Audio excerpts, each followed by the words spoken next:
ஒரு வீட்டுக்குள்ள negative energy இருக்கு. நெகட்டிவ் எனர்ஜி வர்றதுக்கான வாய்ப்புகள் இருக்கு அப்படின்றத, நம்ம எந்த மாதிரியான சரவுண்டிங்குள்ள இருக்கிறோன்றத பொறுத்து, அந்த நெகட்டிவ் எனர்ஜி வரும் அப்படின்றத நம்ம வந்து முடிவு பண்ணிக்கலாம் சார். சில பேர் வீட்டுக்குள்ளே தேவையில்லாத படங்களை வரைஞ்சி வச்சுருப்பாங்க. ம். அதாவது நெகட்டிவ் எனர்ஜி பாசிட்டிவ் எனர்ஜி எப்படி ட்ராவல் ஆகுதோ அந்த உலகத்துக்குள்ளே தான் நெகட்டிவ் எனர்ஜியும் ட்ராவல் ஆகுது. இப்போ வள்ளலார் பெருமகன் எதை சொல்கிறாருன்னா, தீப வழிபாடு, வெளிச்சம், அந்த நம்ம வந்த சோர்ஸ் அதுதான், தீபம் தான். அப்போ தீபம் மூலமாக தான் எல்லாமே. அந்த தீபம் தான் ஆற்றல். அதை ஒரு பிரம்ம முகூர்த்தம்னு நான் சொல்கிறது ஒரு 3:30 மணி 4:30 மணிக்கு ஏற்றினா நல்லது. 2 மணிக்கு நீங்கள் தீபம் ஏற்றி பாருங்கள், அங்கே தெய்வத்துக்கு பதிலாக வேற ஒன்று வந்து உட்காரும்.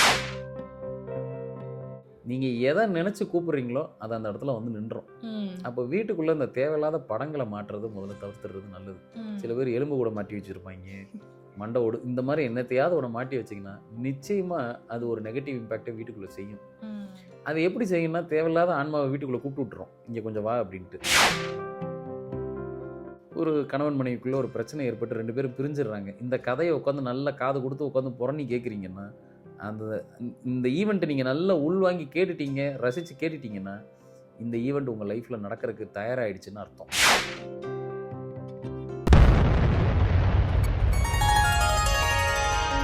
ஸ்ரீ மகாஸ் இன்ஃபினிட்டி நேயர்களுக்கு நர்மதாவின் அன்பான வணக்கம். நம்மளுடைய சேனலில் தொடர்ந்து பல்வேறு விதமான ஆன்மீக தகவல்கள் பார்த்துட்டு இருக்கோம்.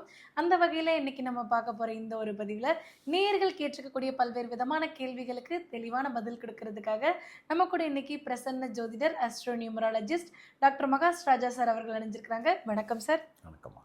ஒரு வீட்டுக்குள்ள நெகட்டிவ் எனர்ஜி இருக்கு, நெகட்டிவ் எனர்ஜி வர்றதுக்கான வாய்ப்புகள் இருக்கு அப்படின்றத, நம்ம எந்த மாதிரியான சரௌண்டிங்குள்ள இருக்கிறோன்றத பொறுத்து அந்த நெகட்டிவ் எனர்ஜி வரும் அப்படின்றத நம்ம வந்து முடிவு பண்ணிக்கலாம் சார்.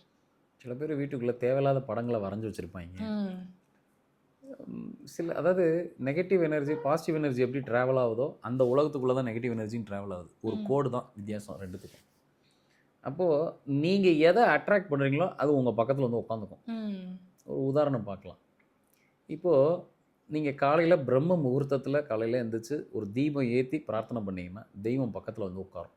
எதில் உட்காரும்? அந்த தீபத்தில் வந்து உட்காரும். இப்போ வள்ளலார் பெருமகன் எதை சொல்கிறாருன்னா, தீப வழிபாடு, வெளிச்சம், அந்த நம்ம வந்த சோர்ஸ் அதுதான், தீபம் தான். அப்போ தீபம் மூலமாக தான் எல்லாமே. அந்த தீபம் தான் ஆற்றல். அதை ஒரு பிரம்ம முகூர்த்தம்னு நான் சொல்கிறது ஒரு 3:30 மணி 4:30 மணிக்கு ஏற்றினா நல்லது. 2 மணிக்கு நீங்கள் தீபம் ஏற்றி பாருங்கள், அங்கே தெய்வத்துக்கு பதிலாக வேற ஒன்று வந்து உட்காரும். மனுஷங்கள் வர்றதுக்கான வாய்ப்பு உண்டு. இது ஒரு கோடு தான், ஒரு மெல்லிய கோடு தான். அப்படின்னா என்ன அர்த்தம் அப்படின்னா, நீங்கள் எதை நினச்சி கூப்பிட்றீங்களோ அது அந்த இடத்துல வந்து நின்றோம். அப்போ வீட்டுக்குள்ளே இந்த தேவையில்லாத படங்களை மாட்டுறது முதல்ல தவிர்த்துறது நல்லது. சில பேர் எலும்பு கூட மாட்டி வச்சுருப்பாங்க, மண்டை ஓடு, இந்த மாதிரி என்னத்தையாவது ஒன்று மாட்டி வச்சிங்கன்னா நிச்சயமாக அது ஒரு நெகட்டிவ் இம்பேக்டை வீட்டுக்குள்ளே செய்யும். அது எப்படி செய்யும்னா, தேவையில்லாத ஆன்மாவை வீட்டுக்குள்ளே கூப்பிட்டு விட்டுரும், இங்கே கொஞ்சம் வா அப்படின்ட்டு. கூப்பிட்டு விட்டுச்சுன்னா வீட்டில் தேவையில்லாத டிஸ்டர்பன்ஸ் நடக்கும். அந்த உறவுகளுக்குள்ள நிறைய டிஸ்டர்பன்ஸ் நடக்கும். ஓகே சார், இன்னொரு விஷயம் சார், இப்போ வந்து நீங்கள் ஆன்சர் சொல்கிறதுக்கு முன்னாடி இந்த கேள்வி கேட்குறேன்.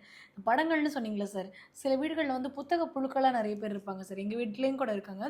அதில் வந்து இந்த இங்கிலீஷ் புக்ஸ்லாம் வந்து பார்த்திங்கன்னா நிறைய படங்கள் வந்து how to kill our family, இந்த மாதிரிலாம் புக்கோட டைட்டிலே எப்படி இருக்கும் sir, how to kill your family. அதுக்கப்புறமா இந்த மாதிரி ட்ராஜடியான விஷயங்களெல்லாம் டைட்டிலாக வச்சு படங்களாக வச்சு அப்படி சில புத்தகங்கள்லாம் இருக்குது. அந்த மாதிரி புத்தகங்கள் படிக்கிறதுக்கு உள்ளே வேறு கண்டென்ட்டாக இருக்கலாம், இல்லை உள்ளேயும் அதே மாதிரி இருக்கான்னு தெரியல. பட் அந்த மாதிரியான புத்தகங்கள் நம்ம வீட்டில் இருக்கும் பொழுது அது ஏதாவது பிரச்சனையை கொடுக்குமா சார்? நீங்கள் பாருங்கள், நீங்கள் ஒரு தெய்வம் சார்ந்த ஒரு தெய்வ இலக்கியம், ஒரு பக்தி இலக்கியம், அதை வீட்டுக்குள்ளே தாராளமாக வச்சுக்கலாம். ஓகே. நீங்கள் ஒரு கதை புஸ்தகம் வச்சுட்டு இருக்கீங்க வீட்டில், ஒரு பெரிய லைப்ரரி மெயின்டைன் பண்ணுறீங்க, அப்படி இருக்குது இப்படி இருக்குன்னா, ஒரு கதையை படிக்கிறீங்கன்னா படித்ததோடு முடிச்சிடணும்.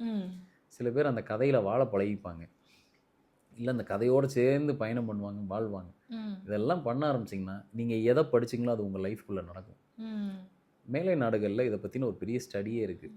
இந்த நிறைய இந்த சீரீஸ் கில்லிங்லாம் பண்ணுறாங்க இல்லையா, இந்த மாதிரி சைக்கலாஜிக்கலி அஃபெக்டட் பர்சனை கூப்பிட்டு பார்த்தீங்க அப்படின்னா அவங்க ஏதாவது ஒரு கதையை படித்து அதன் மூலமாக ஒரு பாதிப்பு கூட ஏற்பட்டிருக்கலாம். அந்த கதையில் வர மாதிரி தன்னை ஒரு ஹீரோவாக நினைக்கிறது, சந்திரமுகியா மாறுற மாதிரி, அந்த மாதிரியான அந்த படத்தில் வர மாதிரி அந்த ஆள் மனசில் ஒரு கீறல் ஏற்பட்டுருச்சுன்னா நிச்சயமாக அந்த கேரக்டர்லாம் நம்ம லைஃப்பில் பிரதிபலிக்க ஆரம்பிச்சிடும். சில பேர் என்ன பண்ணுவாங்கன்னா, காது வழியாக கதை கேட்குறதே ஒரு வேலையாக வச்சுருப்பாங்க. அடுத்த வீட்டு கதையை இவங்க உட்காந்து கேட்குறத ஒரு கதையாக வச்சுருப்பாங்க, அது ஒரு வேலையாக வச்சுருப்பாங்க. இது என்ன நடக்குதுன்னா, எக்ஸாக்டாக இப்போ எதிர்த்த வீட்டு கதை உங்களுக்கு அப்படியே அதில் அந்த ரசனை குறையாமல் உங்ககிட்ட வருதுன்னா, அது எங்கே ஸ்டோர் ஆகுதுன்னா நம்ம என்ன நினைக்கிறோம், அதை காதில் கேட்குறோன்னு நினைக்கிறோம். காதில் தான் கேட்குறீங்க. அது எங்கே போய் ஸ்டோர் ஆகுதுன்னா உங்கள் உள்நாக்கில் போய் ஸ்டோர் ஆகுது. ஸ்டோர் ஆகி உங்கள் மூளைக்கு போய் பர்மனெண்ட் மெமரியில் போய் உட்காந்துருது. நீங்கள் அந்த கதையை ரொம்ப ரசித்து கேட்டிங்கன்னா அது உங்கள் லைஃப்பில் நடக்க ஆரம்பிச்சிடும். இப்போ எதிர் வீட்டில் ஒரு கணவன் மனைவிக்குள்ளே ஒரு பிரச்சனை ஏற்பட்டு 2 பேரும் பிரிஞ்சிடுறாங்க. இந்த கதையை உட்காந்து நல்லா காது கொடுத்து உட்காந்து புறணி கேட்குறீங்கன்னா அந்த இந்த ஈவெண்ட்டை நீங்கள் நல்லா உள்வாங்கி கேட்டுட்டீங்க, ரசித்து கேட்டுட்டீங்கன்னா இந்த ஈவெண்ட் உங்கள் லைஃப்பில் நடக்கிறதுக்கு தயாராகிடுச்சுன்னு அர்த்தம். சரி, என்ன சார் ரொம்ப பயமாக இருக்கே சார். நிறைய பேருக்கு பிடித்தமான ஒரு ஹாபி என்னன்னா இந்த புரணி பேசுகிறது அப்படின்றது.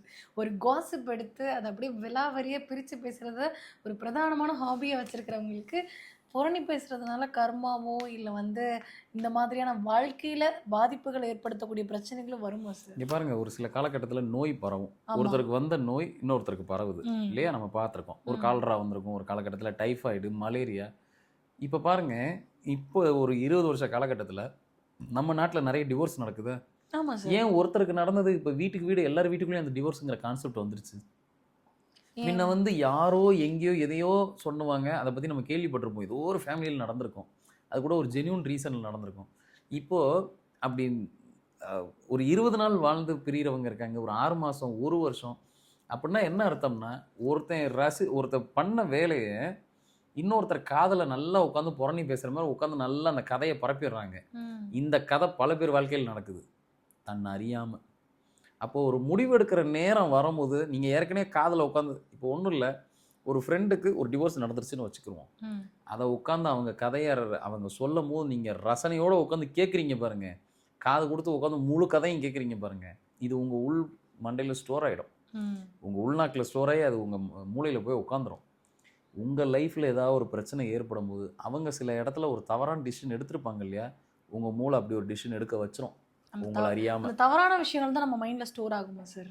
எப்பயுமே மைண்டு வந்து நம்மளோட மூளை வந்து நெகட்டிவை ஈஸியாக அட்ராக்ட் பண்ணி உள்ளே வச்சுக்கும் பாசிட்டிவை விட. ஸோ அதை ஞாபகப்படுத்தி விட்டுருவோம், நமக்கு நம்மளை அறியாமல் அந்த டிசிஷன் எடுத்துருவோம். ஸோ இது வந்து இந்த புறணி பேசுகிறது இதெல்லாம் வந்து தேவையில்லாத ஒரு வேலை. எல்லாரும் தன்னை மேம்படுத்திக்கிறதுக்கு நிறைய விஷயங்களை செய்யலாம். ஒருத்தர்கிட்ட இருந்து ஒரு கலையை கற்றுக்கலாம். நான் அதனால தான் என்ன சொல்லுவேன்னா, ஒரு ஜோதிட கிளாஸ் கற்றுக்குங்க. இதெல்லாம் சொல்கிற காரணம் என்னன்னா, உங்கள் நேரத்தை சரியாக பயன்படுத்த கற்றுக்குங்க. ஒரு திருப்புகழ் கிளாஸ் போங்க, ஒரு சிவபுராணம் கிளாஸ் போங்க, ஒரு சைவ சித்தாந்தம் படிங்க. உங்களுக்கு லீசராக 1 மணி நேரம் இருக்கா, வேறு ஏதாவது ஒரு விஷயத்துக்கு அதை பயன்படுத்துங்க. உங்களை மேம்படுத்திக்கிறதுக்கு பயன்படுத்துங்க. உட்காந்து கதை பேசுகிறதோ கதை கேட்குறதோ ஆரம்பிச்சிங்கன்னா நிச்சயமாக அடுத்தவங்க லைஃப்பில் நடந்த கசப்பான ஈவெண்ட் உங்கள் லைஃப்பில் நடக்க தொடங்கிடும்.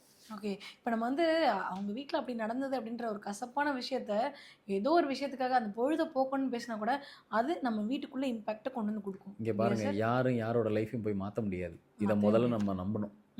இப்போ நம்ம ஒரு ஜோதிடராக இருந்தால் கூட அந்த கிரகங்கள் அனுமதியோடு தான் அவங்களுக்கு தேவையானதை நம்ம எடுத்து சொல்கிறோம், ரைட்? அப்போது ஒரு சாதாரண நிலையில் நம்ம இருக்கும் போது, நம்ம ஒரு தொழிலாக பண்ணும் போது அது வேறு. அதுக்காக நம்ம ஒரு ஃபீஸை வாங்குகிறோம், அவங்களுக்கு தேவையான அந்த அட்வைஸை தரோம், அது வேறு. நம்ம லீஷராக உட்காந்து நம்ம எப்படியும் அவங்களோட லைஃப்பை நம்ம எந்த லெவல்லையும் சேஞ்ச் பண்ண போகிறதில்ல. அதிகபட்சம் நம்ம என்ன பண்ணலாம், அவங்களுக்கு ஒரு ஆறுதலாக இருக்கலாம். சரி, கவலைப்பட வேண்டாம்னு ஒரு ஆறுதலாக இருக்கலாம். ஆனால் அதை தாண்டி அந்த கதைகளை நீங்கள் உள்வாங்கினீங்கன்னா, அந்த கதையை நீங்கள் சிந்தசைஸ் பண்ணிங்கன்னா, அந்த புறணியை அது உங்கள் லைஃப்பில் நடக்க ஆரம்பிச்சிடும். சரி, இப்போ வந்து நெகட்டிவ் எனர்ஜி எந்த மூலமாலாம் இப்படியெல்லாம் கூட வருமா அப்படின்னு நம்மளை யோசிக்கிற அளவுக்கு அந்த புறணின்ற விஷயத்தெல்லாம் சொல்லிட்டீங்க சார். இன்னொரு விஷயம் நீங்கள் வந்து பேசிகிட்டு இருக்கும்போது சொன்னீங்க சார், ஒரு கறிக்கோட்டை எடுத்து நம்ம வந்து செவத்தில் கிறுக்கிறோம் அப்படின்னா அது கூட நெகட்டிவ் எனர்ஜி கொடுக்கணும். அது என்ன மாதிரி நெகட்டிவ் எனர்ஜி கொண்டு வரும் சார்? இங்கே பாருங்கள், நான் சொன்ன மாதிரி சில படங்கள் வீட்டுக்குள்ளே நெகட்டிவ் எனர்ஜி தூக்கிட்டு வந்துடும், எங்கே இருந்தாலும் கூட்டிகிட்டு வரும். ஒரு ஒரு ஃபேமிலியில் அவங்க நம்ம கிளைண்ட்டு தான், அவங்க ரொம்ப நாளாக எனக்கு வந்து லைஃப்பில் நிறைய நெகட்டிவ் தாட்ஸ் வீட்டுக்குள்ளே இருக்குது. எனக்கு திடீர்னு நான் வேலை பார்த்துட்டே இருந்தேன், வேலை போயிடுச்சு.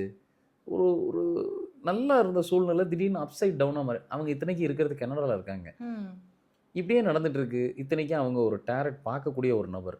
இப்படிலாம் இருக்கும் போதே எனக்கு இந்த மாதிரிலாம் மாற்றி மாற்றி நடக்குது, நெகட்டிவாக நடக்குதுன்னு நிறைய முறை அவங்க என்கிட்ட ஃபோன் பண்ணி கேட்டுகிட்டே இருந்தேன். நான் நிறைய சொல்யூஷன் சொல்லிகிட்டே இருந்தேன். அப்படி பேசிக்கிட்டே இருக்கும்போது ஒரு நாள் நான் கேட்டது, ஒரு 2-3 தடவை என்கிட்ட பேசியிருப்பாங்க. ஏன்னா அவங்க அங்கே இருக்காங்க, கனடாவில் இருக்காங்க. அதனால் செல்ஃபாக சில விஷயங்கள் நான் கொடுத்து இதெல்லாம் ப்ராக்டிஸ் பண்ணுங்கம்மான்னு. அப்போது ஒரு 2வது 3வது சிட்டிங் பண்ணும்போது நான் கேட்ட முதல் கேள்வி, உங்கள் வீட்டுக்குள்ளே ட்ரையான படங்கள் ஏதாவது இருக்கா அப்படின்னா. ட்ரையான படங்கள்னால் எப்படி சார் அப்படின்னு. இலையே இல்லாத ஒரு வெறும் மரம், காஞ்சி போன ஒரு மரம் ஏதாவது படம் இருக்கான்னு. ஆமாம் சார் இருக்குது சார் அப்படின்னாங்க. டக்குன்னு முதல்ல அந்த படத்தை வீட்டை விட்டு வெளியேற்றுங்க அப்படின்னு. அதை வெளியேற்றின 30 நாள்ல அவங்களுக்கு வேலை கிடச்சிருச்சு. அவங்க லைஃப்பில் நிறைய விஷயங்கள் மாற்றம் நடக்க ஆரம்பிச்சிருச்சு. ஓகே. அவங்களுக்கு ஆச்சரியம் என்ன, எப்படி நீங்கள் இப்போ இந்தியாவில் உட்காந்துட்டு இப்படி ஒரு கேள்வி கேட்டீங்க. அப்போ இந்த படங்கள்லாம் வீட்டுக்குள்ளே ஒரு இம்பேக்ட் பண்ணுமானா பண்ணும். ம். அதே மாதிரி வீட்டில் நம்ம சின்ன பசங்க கிறுக்குவாங்க ரைட்டு, ம். செவுத்துலலாம் கிறுக்குவாங்க ரைட்டு. நீங்கள் இந்த கறி துண்டு இருக்கு இல்லையா, ஆமா. நம்ம அந்த சாம்பிராணிலாம் போடுறதுல சார்கோல். ம். சார்கோல், ம்.